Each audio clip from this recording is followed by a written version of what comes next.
সামর্থ্য অনুযায়ী যতটুকু আমি তোমায় দিলাম তুমি সেইটুকু কৃপা করে গ্রহণ করো প্রভু, যেন তোমার সেবা থেকে আমার এই দানটুকু বঞ্চিত না হয়, যেন তোমার সেবাই লাগে। এটা হচ্ছে সাত্বিক দান বাবা। দানের পিছনে কখনো উদ্দেশ্য করতে নেই। আমরা দিনের পর দিন শুধু ভগবানের কাছে চেয়েই বসি, হে ভগবান এটা দাও ওটা দাও সেটা দাও।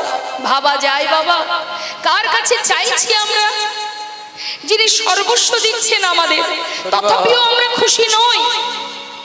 আমরা খুশি নই, যত পাচ্ছি তত আরো পাওয়ার আশা আমাদের জীবনে। চাইতে চাইতে জীবনের গোনা দিন ফুরিয়ে যাবে, কিন্তু চাওয়া শেষ হবে না।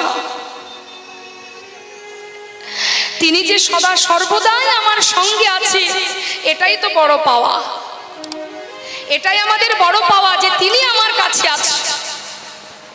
আর কেউ তোমার কাছে থাকুক বা না থাকুক, একজন তোমার কাছে আছে বাবা। শুধু দেখার নয়ন তোমার নেই, তাই তুমি দেখতে পাচ্ছ না। তাই সাবধান, ভগবানের সেবা বলো, বৈষ্ণব সেবা বলো, সব কিছুর আগে তোমার মধ্যে দীনতা রাখো, অহংকার ত্যাগ করো, হিংসা ত্যাগ করো, তবেই ভগবত সেবা হবে, না হলে সব বৃথা। আজ নিত্যানন্দ প্রভু শ্রীবাসকে বলছে, শ্রীবাস মাথা নত করে দাঁড়ে দাঁড়ে গিয়ে নিমন্ত্রণের পত্র দিয়ে চরণধুলি মাথায় নিয়ে গলবস্ত্র হয়ে সবাইকে আমন্ত্রণ জানাবে যেন এই যজ্ঞে আসে। এই কথা শোনা মাত্রই শ্রীবাস পণ্ডিত এবার নিমন্ত্রণের পত্র নিয়ে যাচ্ছে মনের আনন্দে সকলের দ্বারে দ্বারে। শুনিয়া শ্রীবাস গেল নদিয়া নগরে, নিতাই গৌর হরি বাস গেল নদিয়া নগরে। শুনিয়া শ্রীবাস গেল নদিয়া নগরে, নিমন্ত্রণ করিল সবে যজ্ঞে আসিবার। ওই না নিমন্ত্রণ করিল সবে যজ্ঞে আসিবারে। আপনারা আসিবেন, আপনারা আসিবেন, আপনারা আসিবেন, আপনারা আসিবেন, ওই হরি নাম মহাযজ্ঞে আপনারা আসিবেন। ওই হরি নাম মহাযজ্ঞে আপনারা আসিবেন, ওই হরি নাম মহাযজ্ঞে সুরধ্বনির তটভূমে। হরি নাম হরি বল হরি বল।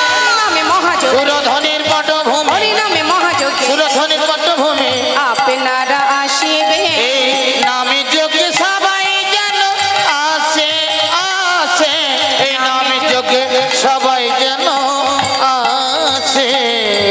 যেই না নিমন্ত্রণ করেছি বাবা, গোটা নদিয়াবাসীর আনন্দ ধরছে না।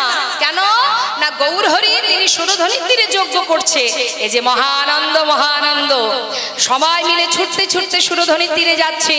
মহাজন বর্ণনা দিলেন, দেখো দেখো নিমন্ত্রণের পত্র পাইয়া আনন্দিত মন, নিমন্ত্রণের পত্র পাইয়া আনন্দিত মন, তখন নিমন্ত্রণের পত্র পাইয়া আনন্দিত মন, তখন নিমন্ত্রণের পত্র পাইয়া আনন্দিত মন, সুরধ্বনির তীরে আসি দিল দর্শন।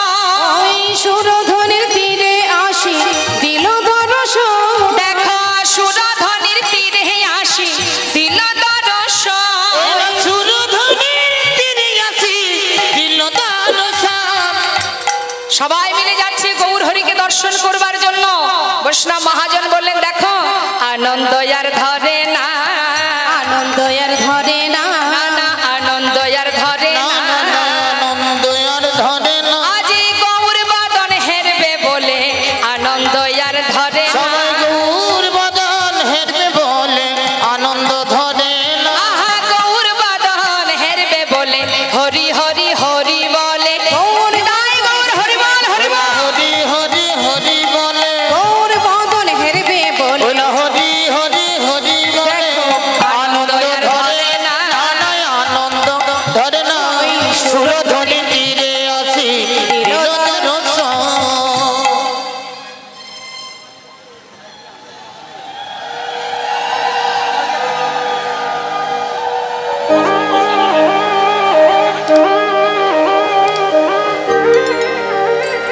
উলুধ্বনি উলুধ্বনি।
জয় রাধেশ্যাম, জয় নিতাই, জয় গৌর।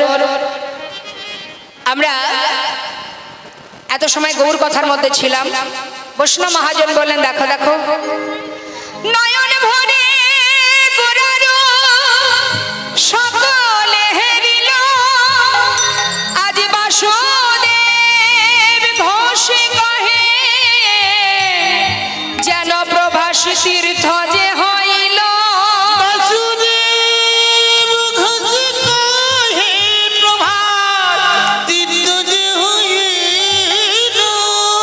বাসুদেব ঘোষের কথা বলি দিয়ে আমরা গৌর চন্দ্রিকাকে বিশ্রাম রেখে এবার আমরা চলে যাব লীলা কথায়। চলুন সবাই মিলে চলে যাব বৃন্দাবনে, উলুধ্বনি হরিধ্বনি করে সবাই মিলে দুটি বাহু তুলে একবার জয়ধ্বনি করতে হবে রাধা নামে।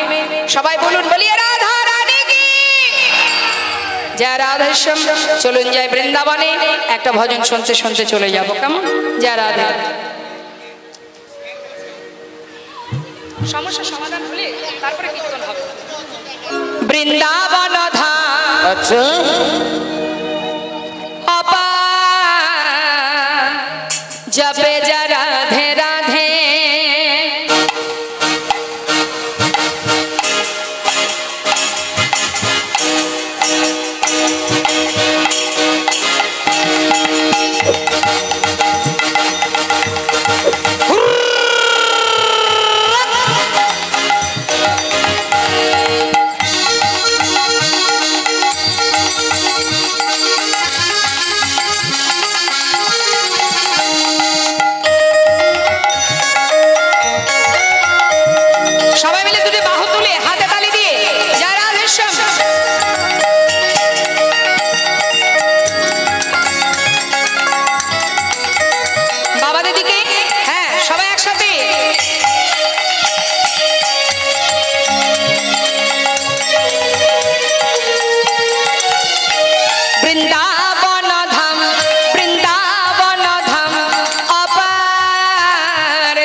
জোড়া নামে না হতো রসরাজ বিচার রত নাহি হতো আচ্ছা নাহি হতো কৃষ্ণ অবতার जपे राधे राधे नहीं हो तू कृष्ण अवतार जपे राधे राधे বৃন্দাবন ধাম অপার জপে যা রাধে রাধে हे भजे राधे राधे ভজে যা রাধে রাধে ओ जपे राधे राधे ভজে যা রাধে রাধে प्रेम से बोलिए राधा रानी की, বৃন্দাবন ধাম কি। পিছন দিকের হাতগুলো উঠছে না কেন? ভাবছে অন্ধকারে যখন বসে আছি কীর্তনিয়া তো আর দেখতে পাচ্ছে না।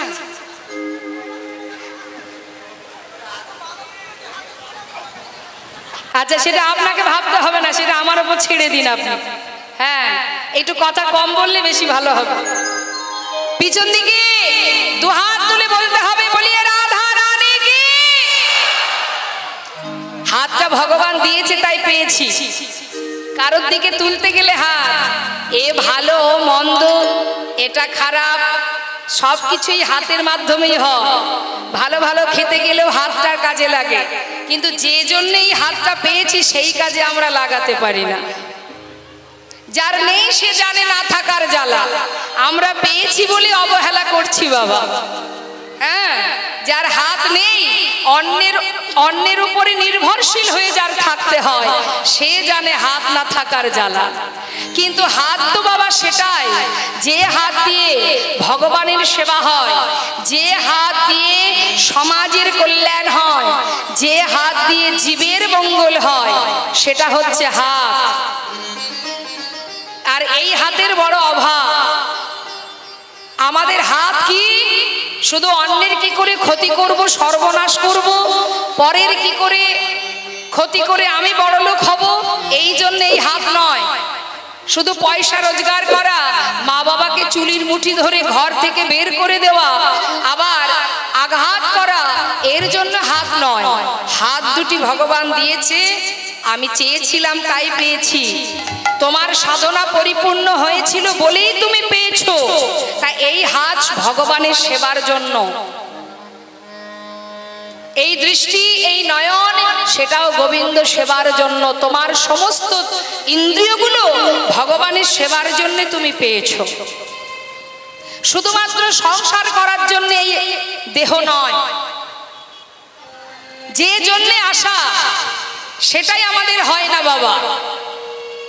সংসার করার জন্যই আমাদের আশা নয়, আমাদের আশা কৃষ্ণ ভজন করবার জন্য। এটা আমার মুখের কথা নয়, শাস্ত্র বললেন কৃষ্ণ ভজিবার তরে সংসারে আইন। কি জন্য আশা? কৃষ্ণ ভজিবার তরে। কোথায় এসেছি? সংসারে। কৃষ্ণ ভজন করব বলে সংসারে আসা। তাহলে কি আপনি বলবেন যে আপনি সংসারটা করেছিলেন? সংসার আপনি আসার আগেই ছিল, আপনি তার মাঝখানে এসেছেন। তাহলে সংসার আপনি করেননি, সংসার আগে থেকে ছিল, আপনি সেখানে এসেছেন। আপনি যখন মারা যাবেন সংসার আপনার পিছন পিছন চলে যাবে না, সংসার সংসারের জায়গাতেই থেকে যাবে, আপনি একাই চলে যাবেন। তাই জেনে রাখবেন সংসার আমরা করিনি, সংসারের মাঝে আমরা এসেছি কৃষ্ণ ভজন করবার জন্য। সেটা বাদ দিয়ে আমরা এই মায়ার সংসারে আমার করে মোহ আর মায়াতে ডুবে আছি। সেই কারণেই তো এই কীর্তন আস্বাদন করতে হবে। কৃষ্ণ কথা শোনা শুধুমাত্র লীলা কথা শ্রবণ করব, পদ পদাবলী আস্বাদন করব, ভালো মন্দ বিচার করে বাড়ি চলে যাব, এজন্য নয়। 3 ঘন্টা কীর্তনের মধ্যেও যদি একটা কথা তোমার কর্ণে প্রবেশ করে, সেই একটা কথাতে তোমার যদি চেতনা হয়, চৈতন্য হয়, জ্ঞানের আলো প্রকাশ হয়, তুমি জানবে এটাই তোমার সঠিক পথে যাওয়ার পথ পরিষ্কার হলো, এটাই তোমার মঙ্গল হলো। তাই কৃষ্ণ কথা, লীলা কথা, ভাগবত কথা শ্রবণ করতে হয়। আমাদের এই সমস্ত দেহটা ভগবানের সেবার জন্য, মায়ার সংসারের জন্য নয়। এটা একটা বিচিত্র নাট্য মঞ্চে সবাই মিলে অভিনয় করে যাচ্ছি, কিন্তু এখানে যাদেরকে নিয়ে আমরা চলছি বাবা, তারা আমার আপন নয়। যেদিন স্বার্থে আঘাত লাগবে সেদিন তোমার পাশ থেকে চলে যাবে। এই স্বার্থের দুনিয়ায় স্বার্থ ছাড়া কেউ তোমায় ভালোবাসবে না বাবা। পথের ধারে এক ভিখারি, এক কাঙাল, সে বসে বসে ওই পথের ধারে যা কিছু আছে নোংরা আবর্জনা সেইগুলো নিয়ে বসে বসে নাড়ানাড়ি করছে, মানে হাতে নিয়ে খেলা করছে। এখন সেই পথ দিয়ে যাচ্ছে একজন ধনী ব্যক্তি, মনে করুন এক রাজা। তার রাজা যখন পথ দিয়ে যাচ্ছে দেখে বড় তার দয়া হলো, আহা এই ব্যক্তিটার বোধহয় বড় কষ্ট, মনে হয় খাওয়া জোটে না। এক কাজ করি, একে আমার মহলে নিয়ে যাই, এর খাওয়া পড়ার দায় দায়িত্ব সবই আমি নেব, একে ভালোভাবে রাখবো। এই পথের ধারে পড়ে আছে, দেখলে বড় মায়া লাগছে, কষ্ট হচ্ছে, যাই ওকে বাড়ি ঘরে আমার মহলে নিয়ে যাই। তা দয়ালু রাজা সেই কাঙাল ব্যক্তিকে দেখে বলছে, দেখো তুমি কে আমি জানি না, তোমাকে দেখে বড় কষ্ট হচ্ছে আমার। এইভাবে পথের ধারে বসে আছো, মাটি নিয়ে খেলা করছো, আবর্জনা নিয়ে খেলা করছো, আমি বুঝতে পারছি নিশ্চয়ই তোমার জীবনে অনেক কষ্ট আছে। তা তুমি এক কাজ করো, আমার সঙ্গে চলো, তোমার খাওয়া পড়া সমস্ত কিছু আমি দেখব, সব কিছু আমি দায়িত্ব নেব।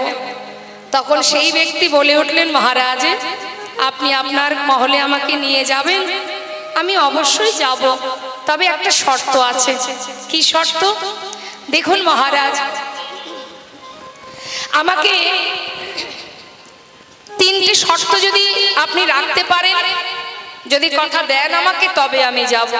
তা তিনটি শর্ত কি কি? মহারাজ আপনি না আমাকে খাওয়াবেন, আপনি যদি আমাকে খাওয়ান তাহলে কিন্তু আপনি খেতে পারবেন না। আপনি যদি আমাকে বস্ত্র দান করেন, বস্ত্র পরান, আমাকে বসন পরান, আপনি পড়তে পারবেন না।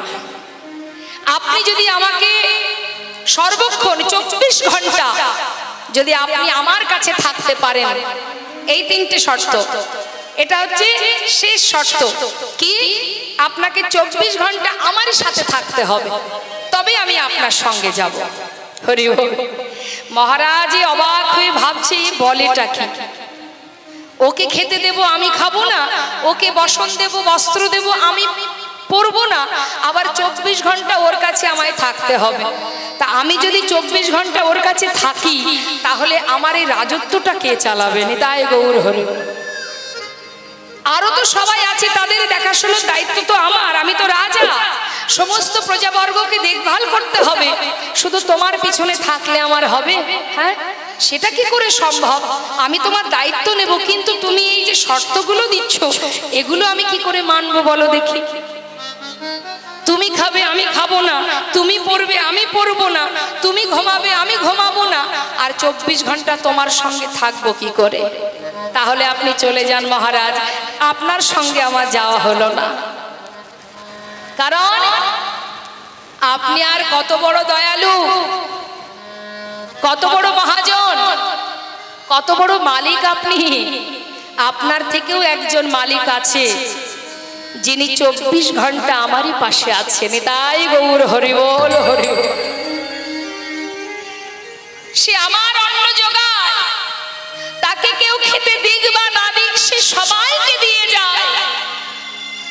সে পরনের বসন দেয়, খোদায় অন্ন দেয়, সে আমাকে ঘুম পড়ায়, সে আমাকে ঘুমানোর সময় সুযোগ করে দেয়, তাই আমি ঘুমাতে পারি। সদা সর্বদাই তিনি আমার কাছে 24 ঘন্টা আমারই পাশে আছে। তাহলে যে আমার কাছে 24 ঘন্টা আছে, আমি তার কাছ থেকে আপনার কাছে কেন যাব? আপনি তো পুরোপুরি দায়িত্ব নিতে পারছেন না। 24 ঘন্টা আপনি আমার কাছে থাকবেন না, কিন্তু একজন আছে যে 24টা ঘন্টা 365 দিন জীবনে যতদিন বাঁচবো ততদিনই সে আমারই কাছে থাকবে। থামাগো, সে কাঙাল হতে পারে, সে দরিদ্র হতে পারে, কিন্তু সে বুঝেছে যে সে যে আমার বড় আপনজন, সেই তো আমার আপন, সেই তো আমার হিতাকাঙ্ক্ষী, সেই তো আমার গুরু, সেই তো মাতা, সেই তো পিতা, যিনি অহরহ আমাকে সদা সর্বদাই দেখভাল করছে। আমরা জানি না, আমরা বুঝি না, তাই আমরা মোহ ঘুমে মায়ার বালিশ মাথায় দিয়ে ঘুমিয়ে আছি।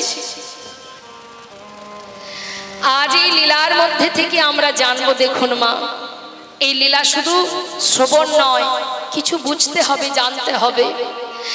আজ মধুময় শ্রীধাম বৃন্দাবনে ভগবান করুণাময় কৃষ্ণচন্দ্র আমার, যিনি বৃন্দাবন ছেড়ে চলে গিয়েছিলেন দ্বারকায়। বাবা, এই যে প্রভাসের তীরে যজ্ঞ করেছিলেন ভগবান কৃষ্ণচন্দ্র, এর পিছনে অনেকগুলো কারণ আছে। একটু মন দিয়ে শুনবেন কথাগুলো মা। গুজরাটে একটি জায়গা আছে, সৌমতীর্থ বলে একটি জায়গা আছে, যেখানে ভগবানের ভোলানাথ দেবাদিদেব মহাদেবের বিগ্রহ আছে, যার নাম হচ্ছে সোমনাথ। সেই সোমনাথের নাম অনুসারে সেই জায়গার নাম সৌমতীর্থ। তা এই যে সৌমতীর্থে একটা নদী আছে বাবা, যেটার নাম হচ্ছে প্রভাস। তা প্রভাসটা হলো কি করে, এই প্রভাস নামটা পেল কি করে সেই নদী? শুনুন, চন্দ্রদেব যার স্ত্রী ছিল 27টি, মন দেবেন, কথা দেবেন, কথাগুলো মন দেবেন। হ্যাঁ, তা 27টি স্ত্রী, এই 27টি কন্যাকার দক্ষ রাজা। দক্ষ রাজার 27টি কন্যাকে বিবাহ করেছিলেন চন্দ্রদেব। একজনকে বিবাহ করেছিল দেবাদিদেব মহাদেব ভোলানাথ, সে হচ্ছে মা পার্বতী। এখন চন্দ্রদেবের 27টা স্ত্রী থাকতেও সে তার গুরুপত্নীর প্রতি দৃষ্টি দেন, আর যখনই দৃষ্টি দেয় তখনই গুরুদেব চন্দ্রদেবকে অভিশাপ দেন। কি অভিশাপ? ক্ষয় রোগ। অর্থাৎ তোমার যে 15-16 কলা, এক এক দিনে এক এক কলা ক্ষয় হতে হতে একদিন তুমি ধ্বংস হয়ে যাবে। বাবা, গুরুর অভিশাপ কখনো মিথ্যা হবে না, এটা জেনে রাখবেন। গুরুদেব যেই অভিশাপ দিল, শুরু হয়ে গেল চন্দ্রের ক্ষয়। এক এক কলা এক এক দিন ক্ষয় হতে হতে বাকি রইল আর একটি কলা। সেই একটি কলা বেঁচে থাকতে তার 27টি স্ত্রী ছুটতে ছুটতে যাচ্ছে দেবাদিদেব মহাদেবের কাছে। ভোলানাথ কৈলাসে বসে ধ্যান করছে, আর 27টি স্ত্রী সম্পর্কে কি হয়? ভোলানাথ, জোরে বলুন। শালিকা আর ভোলানাথ কি হয়? জামাই বাবু। হ্যাঁ, এখন 27টা শালি ওই কৈলাসে গিয়ে ডাকছে, জামাই বাবু, ও জামাই বাবু, ও জামাই বাবু। ভোলানাথ চিন্তা করছে, বাবা, কৈলাসে বসে বসে একটু সাধন ভজন করব, সেখানেও শান্তি নেই। কে জামাই বাবু জামাই বাবু বলে ডাকছে? আমার যে এত শালি আছে জানতাম না। হ্যাঁ, তোমরা কারা? জামাই বাবু। আসা যাওয়া নেই বলে ভুলে গেছো বোধহয়। জামাই বাবু, বড় বিপদে পড়ে এসেছি। বিপদে? আচ্ছা আচ্ছা, কি বিপদ বলো, কি জন্য এসেছো? সব কথা বললেন। বলে, জামাই বাবু, আমাদের স্বামী, যিনি কিনা আমরা 27টি বোন তার স্ত্রী হয়েও আমার স্বামী সে গুরুপত্নীর প্রতি আকৃষ্ট হয়, আর সেই কারণে গুরুদেব তাকে অভিশাপ করে। তার একটু একটু করে ক্ষয় হতে হতে তার শেষ হতে চলেছে, সে মৃত্যুর মুখে ঢলে পড়ছে। তাই জামাই বাবু, আর একটি কলা বেঁচে আছে, তাই তো এলাম আপনার কাছে। কি করে তার প্রাণটা ফিরে পাবো, কি করে পতির প্রাণ ফেরানো যায়, তার বিধান নিতে। ভোলানাথ বললেন, এই ব্যাপার, সমস্যায় পড়েছো বলে জামাইবাবুর কথা মনে পড়ে গেছে। তা ভালো কথা, এসেছো যখন, যতই হোক সম্পর্কে শালী হও, উপায় তো একটা বের করতেই হবে। তা কি উপায়? বলছে যদি একটা কলাও বেঁচে থাকে, আমার মাথায় যে জটা আছে এই জটার মধ্যে গঙ্গা বাঁধা আছে, গঙ্গা, গঙ্গার মধ্যে তোমার স্বামীর একটা কলা বেঁচেও যদি থাকে, সেটাকে এই গঙ্গার মধ্যে রেখে দিয়ে যাও। দিয়ে কি করবে? তোমরা চলে যাবে গুরুদেবের কাছে, সেখানে গিয়ে তোমার পতির প্রাণ ফেরানোর জন্য তার চরণ ধরে হতে দেবে। যাও, চলে যাও, বিলম্ব না করে সেই একটি কলা সেই ভোলানাথের মস্তকে যে জটার মধ্যে গঙ্গা, তার মধ্যে রেখে দিলেন বাবা। কেন?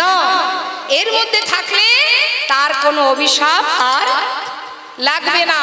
তাই যাও, সেটা ওই জল, সেটা রেখে দিয়েছে গঙ্গা জলের মধ্যে। এটা হচ্ছে একটা অভিশাপ প্রুফ। যেমন বাবা আমরা রেইনকোট পরি না, বৃষ্টি যখন আসে আমরা অঙ্গে যদি একটা রেইনকোট পরি, তাহলে কি হয়? জলের ফোঁটা গায়ে পড়ে না।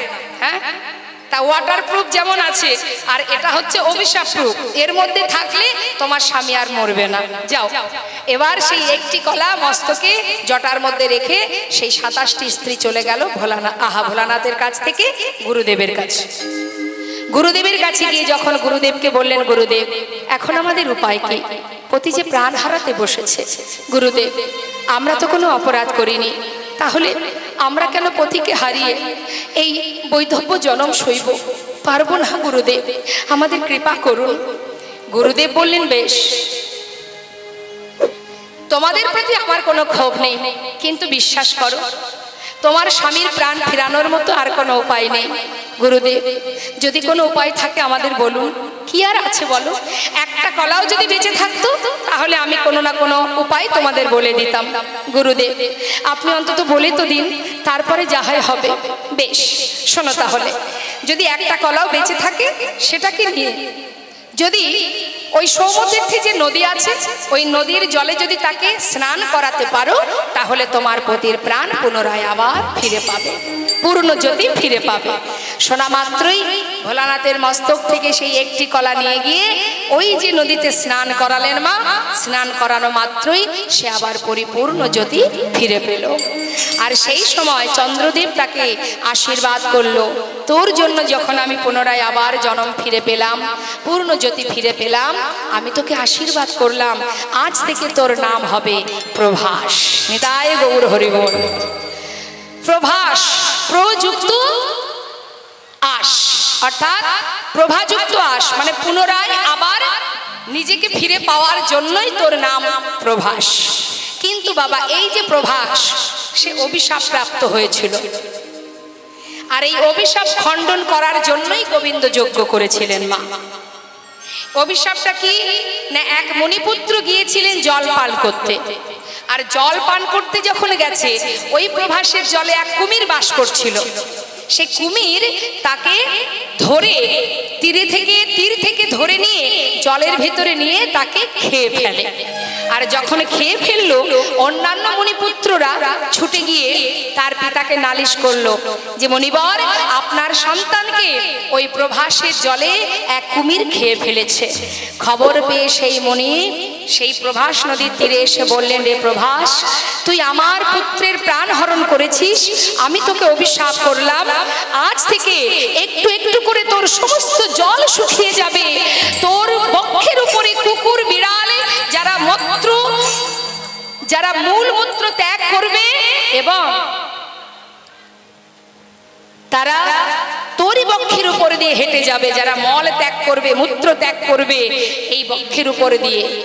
যেই না বলা, প্রকৃতভাবে প্রভাস নিজ রূপ ধারণ করে বললেন, হে মুনিবর, আমি তো কোনো অপরাধ করিনি, অপরাধ যদি করে থাকে, আমার বক্ষে যে কুমির, সে আপনার সন্তানকে হরণ করেছে, আমাকে আপনি ক্ষমা করুন। মণিবর বললেন, তবে বেশ,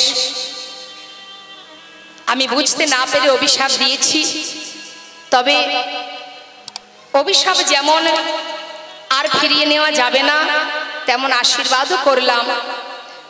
যেদিন তোরই বক্ষের জল দিয়ে ভগবান কৃষ্ণচন্দ্র রাধারানীর চরণ ধৌত করবে, সেই দিন থেকে তুই উদ্ধার হয়ে যাবি। নিতাই গৌর হরি বল।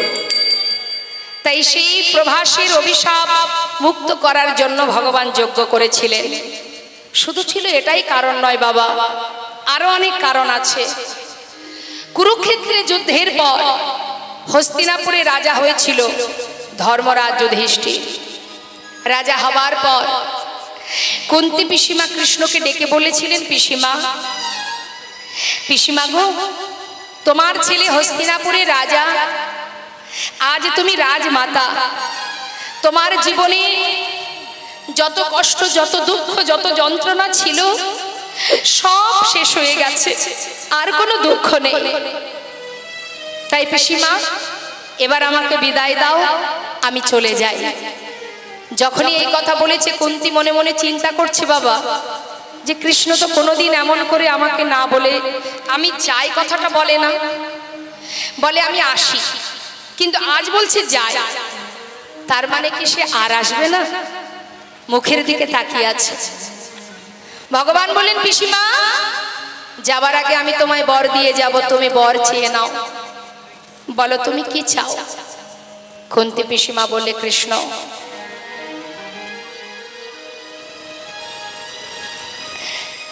যদি বরই দিতে হয় তবে এই বরই দাও। এতদিন আমার জীবনে দুঃখ ছিল, কষ্ট ছিল, তাই তুমি আমার সঙ্গে ছিলে, আমার 5 পুত্রের সঙ্গে বন্ধুর মতো ছিলে, কিন্তু আজ সমস্ত দুঃখের অবসান ঘটে আজ আমি হস্তিনাপুরের রাজমাতা, আমার ছেলে মস্ত বড় রাজা, তাই তুমি সব কিছু ফেলে চলে যাচ্ছ। কৃষ্ণ, তোমাকে ধরে রাখার ক্ষমতা আমার নেই, তাই যদি তুমি বর দিয়ে যেতেই চাও, এই বর দিয়ে যাও।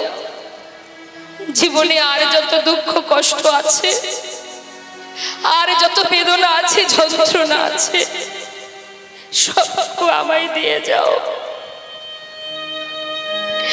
যে যন্ত্রণা পেলে, যে কষ্ট পেলে, হরিবল হরিবল,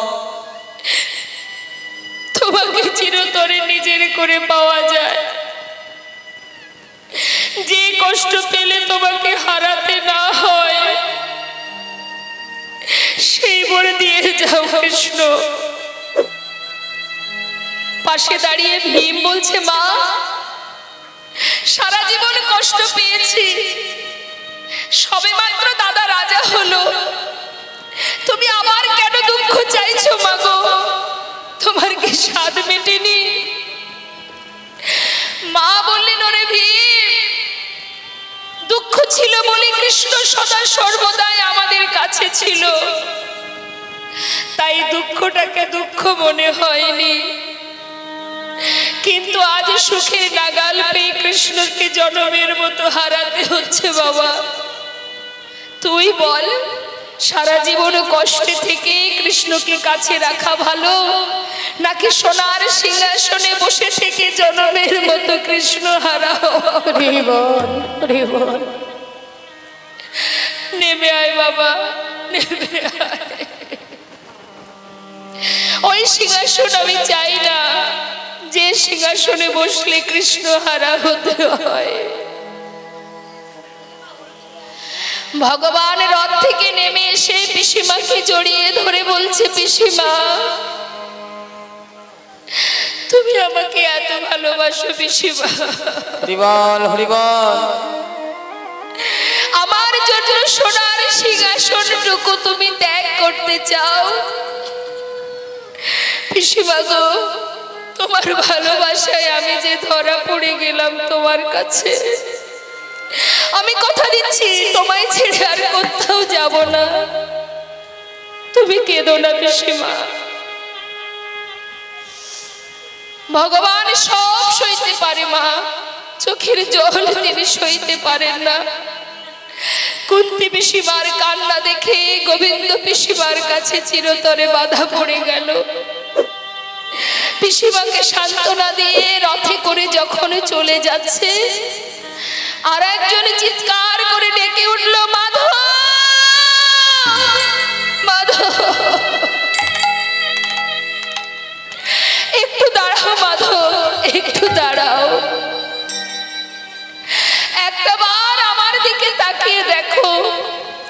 সেই মা যে মা শত সন্তানকে হারিয়েছে।